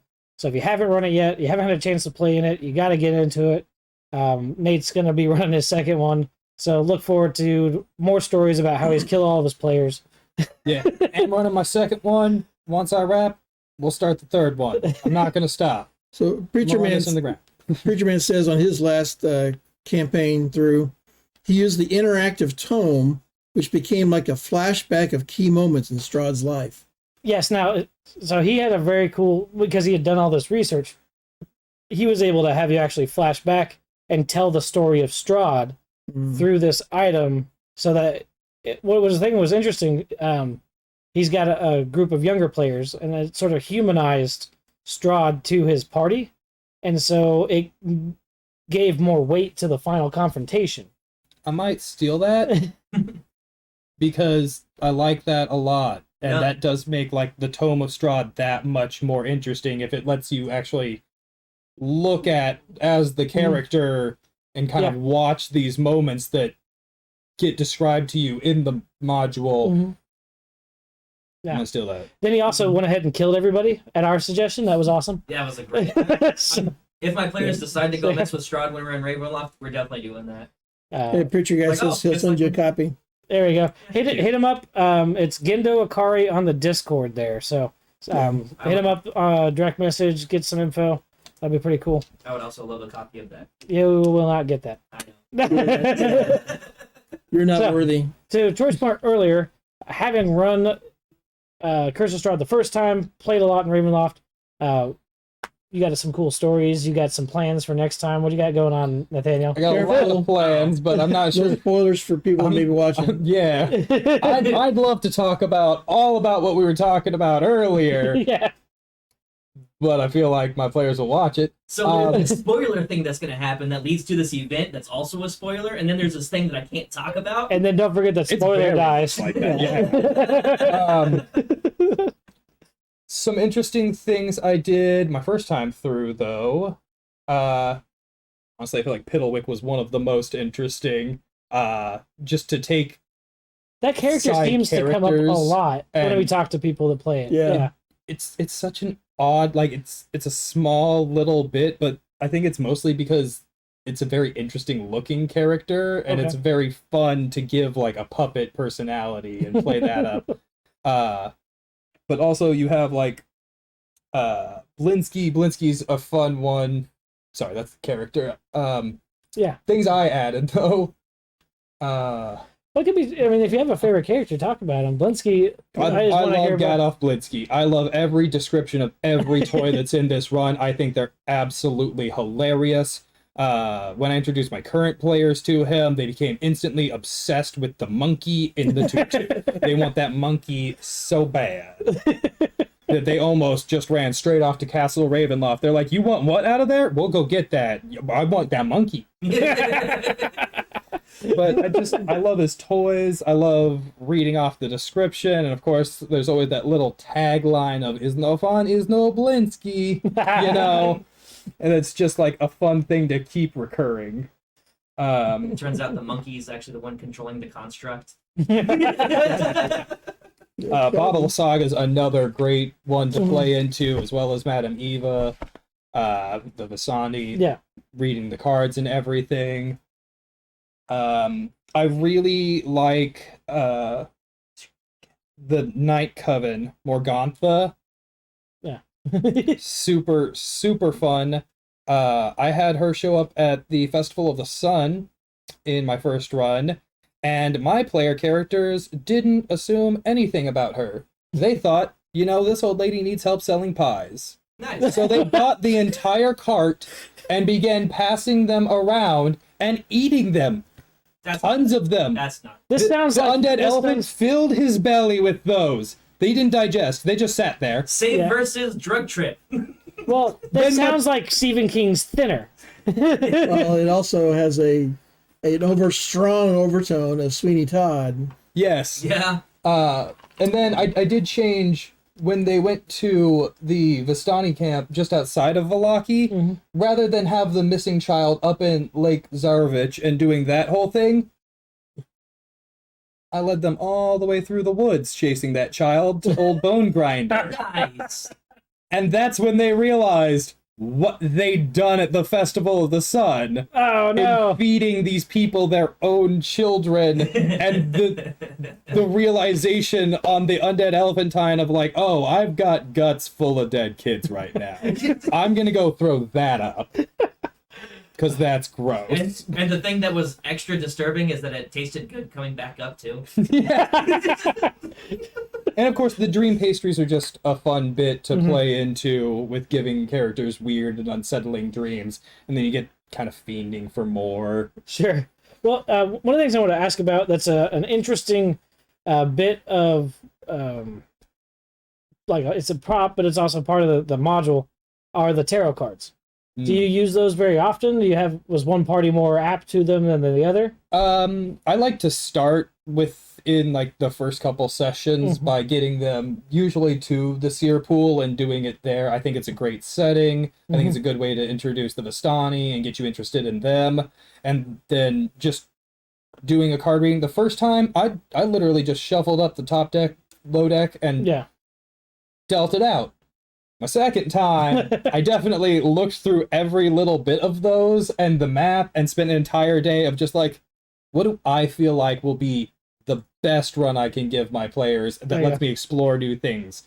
Because my first time, I didn't get a touch on the Amber Temple, I didn't get a touch on Argavishnovold, and both of those just, I really wanted to, but my players were not interested in wandering off the beaten path and taking any risks. Well, I mean, I don't blame him. Right, especially like far out of the way locations. Yeah. So rule number 2, players never do what you want them to do. Preacher Man, tell us how you incorporated those tarot cards into your run, because I know that you made it into the Amber Temple, but I thought that, if I'm remembering correctly, you had done something specific with the way that those cards got handled with your encounter for your party. Was he the player that he shuffled them wrong and a demon actually surfaced? No, that was the guy that was in the... That was the other guy. Yeah, anyway. Careful how you shuffle them. He's not with us anymore. That store closed down. Yeah, that store closed down. Careful how you shuffle them. So I do love that the Strahd box actually comes with, I forgot to bring them, a really nice set Yeah, there's a deck of the Tarokka cards, and they all have their own illustrations. The illustrations do get shown in here. You can kind of see. Yeah, so you can like the spell cards and things, you can buy those separate as a prop. It's kind of fun. But yeah, they come with a like full-size tarot deck, and they have really nice silver images on them, and they're great. They look so nice. Yeah, This is actually- It makes the reading very fun. I would love to have those because it has rules for regular playing cards, and that's what I had on hand, so that's what I used, and I don't think it had the impact that I wanted it to. No, when you pull, like... It's a little more like cinematic, I guess, when you're actually flipping up the cards and you've got the voice and the lights down low. I love props for games. They just really add a lot to them. And even simple props. I'll make a lot of my own. You just some drawing paper and crayons, and you can make something. And anything that the players can help to wrap their head around the story you're trying to get across to them. Store-made props are fantastic, but even if you use something else, you know, any kind of prop helps to... Like using a Put it on real the playing table. card deck for like a deck of many things or a deck of illusion. I have a deck of love many that. things. Yeah, it's Or just different when having you... the actual deck Yeah, of when many when things, you're you got can when pull you those reach out, over those and are you great. draw it and it's death and you're like, damn it! It's not the same if it's 2 of spades. You're like, that looks like a duck. Right. You hear this abyssal quack, and then you die. So moving forward, do you see yourself spending a lot more time in Ravenloft? Yeah. Oh yeah. No, yeah, I'm not gonna stop running this run. Well, for sure, but I mean, beyond Curse of Strahd, do you think you might see where you will end up eventually getting a campaign of your own rolling? Yeah. I think after, like, I'm going to keep running Curse of Strahd, but I do think it'd be very interesting to start one just as a purely Mists of Ravenloft campaign and playing into a lot of the, like, character creation options that this book gives you.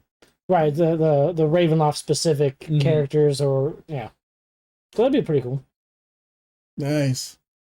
A homebrew in Ravenloft. Yeah. Welcome to a collection of my favorite horror films. You're not going to like this. No. Over there, we call that side West Craven Land. So I think Roxas Strifeheart is going to go buy some of the tarot cards. We recommend them. They're nice, especially if you're playing D&D. If you're running a Ravenloft game, they'll definitely add to your night. And if you're looking to look it up, it is Tarokka Tarokka deck for the D&D Ravenloft cards. Here, Preacher Man chimed in. Yep. Started with Madame Eva, but in the Amber Temple we had some time shift because by the time they got out, a great deal of time had passed. So by the time they got the item and a lot of PCs were older, why is my screen broken? Yeah, like kids were born and kids babies born. were teenagers. Oh, and the Braver. So Yeah. he actually aged up a lot of the NPCs there too. So that was, I knew he'd done something a little bit different on that. Thank you for reminding me, Preacher Man.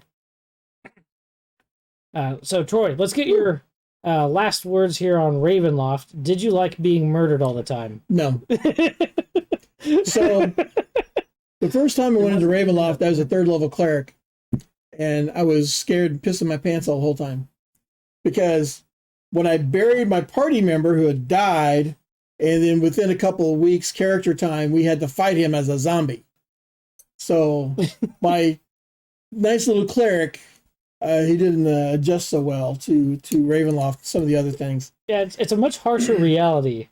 It's a much harsher reality, and I think at the time it was very new to the setting, but Scott fully engulfed it, and he he loves Cthulhu. He loves that. He loves that horror genre. Mm-hmm. But the rest of us, want to go riding off on our shiny horse and save the day.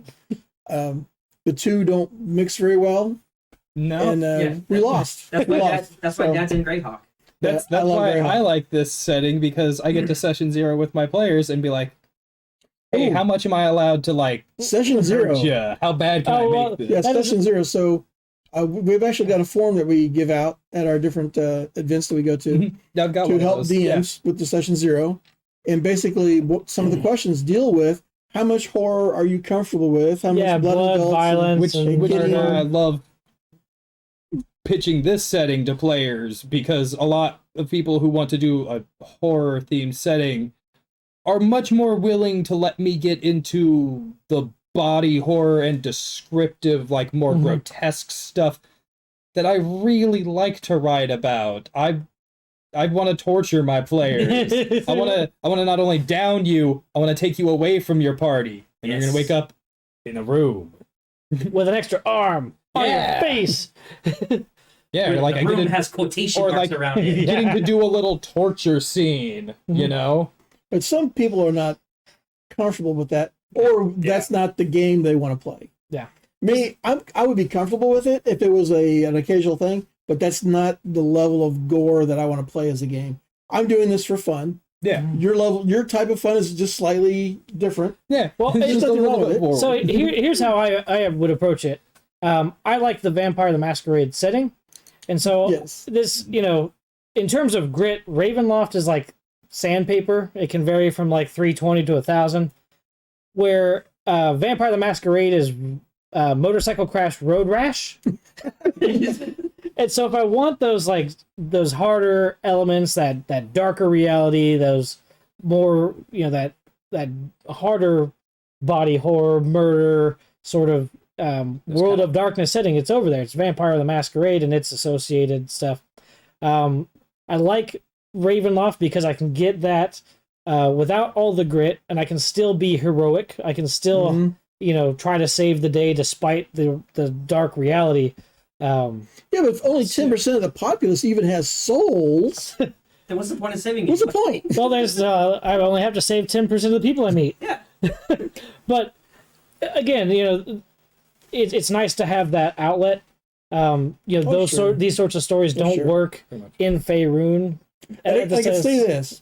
When Scott and I put the campaign theme together and we were doing the plane traveling bit with our players and myself, because he wound up running Ravenloft, so I wound up playing in Ravenloft. Mm-hmm. The story theme that we came up with to run all these different world settings together made sense. And so going into Ravenloft, basically it's a giant scavenger hunt. We had a long list of things we had to find. Yeah. And so we had to go to these different places. So when we come back around to Ravenloft again, we're like, oh, this is where we're at. Okay, this thing. And then, well, where are they? And so going around here, going around there, and it never failed. The first place we would start would be the gypsies. Because you're looking for anything, they know where it's at. You just got to find what they want. And so now it becomes, I forget what the name for that term is. So I'm going to give you this thing, but you want me to go get you that thing for payment. So now I got to go back somewhere.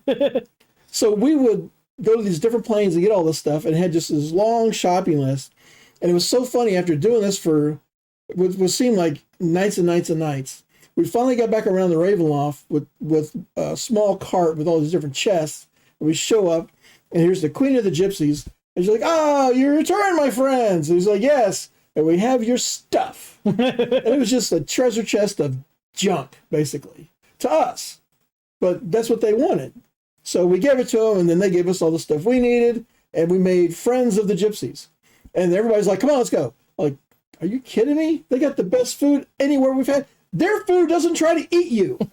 So I'm going to stay here with the Gypsies, where I know I'm not going to get killed. Her son's a werewolf, but it's okay. I'm just going to give him some extra kibble tonight. So scratch behind his ear. They wound up our best friends. Nice. But what was weird was what me and Scott and Roger started doing. We put the Gypsies on different planes of existence, not just Ravenloft, but since they could go from one to another, we reasoned back then that they're plane traveling knowingly and can control it. And so if they go from plane to plane to plane, can we catch a ride with them next time? And so we're like, hey, where are you guys going tomorrow? Oh, you wouldn't like it. No, the whole place is full of orange red dirt, and the machines that walk around are crazy, and they always have weapons, and they want to split everybody's skull open. And then it sounds like Mechanist? Hey, didn't we have a thing in Mechanist? We had a thing in Mechanist. Can you take us with you? Can you take us with you? And then the Lord of the Gypsies comes over and says, it's going to cost you, my friend. Yeah. They were like, well, we prepared for that. Open another chest. Can we go with you now? Because it was safe transportation. We knew where we were going. Yeah, you didn't have to hire a shifty tiefling. No, and as long as we brought a spare treasure chest for them, they wouldn't steal our stuff. So we knew the cost going into it. They were our best friends. And their wagons, when they would go from place to place in Ravenloft through the mists, they wouldn't get any of the ill effects. Because in second edition, you can get hit point damage, you can go blind, you can lose this, you can lose all kinds. You roll to see if you're still sane when you come out on the other side. Yeah. All these crazy things happen to you. But if you're on their wagons, you get to the other side, you're fine. Yeah, it's just like transporting through the mists to Ravenloft in the first place. You just show up there. One thing I love that the 5th edition module at least suggests that you do is sell your player characters potions to let them pass through the mists. They don't work. But the Vistani are eager to sell them to you when they first meet you. They're like, oh yeah, just buy this potion. And then you go walk off into the mist. And then you walk back into Barovia. Oh, yeah. or like walk into a different part of Ravenloft. Yeah. It's a potion of returning. Another thing they've got in there is what they call talismans, but basically items from a domain of dread, because the mists don't like anything leaving. But certain people like the Vistani can travel outside. So in order to buy, like, say example, like buying a passport to, Carticus or any of these places, you just take something that very much fits the theme of that, and your player characters would notice, like, hey, that's not Barovian. Where'd you get that? Oh, I'll sell it to you. And the next time you get into the mist, it's gonna automatically kind of hone in on that and pull you towards that domain of dread. That's pretty cool. But if you bought that because you like the shiny trinket, now you end up in Mad Max domain. Yeah, maybe you're like, hey, this confounding sculpture's interesting, and then you wake up the next day and you're in Blutspur, or whatever it's called, in a Lovecraftian nightmare where nothing makes sense, and you're just like, oh, oops, I don't think I was supposed to buy Why that. was I supposed to appreciate art? Stupid art teacher.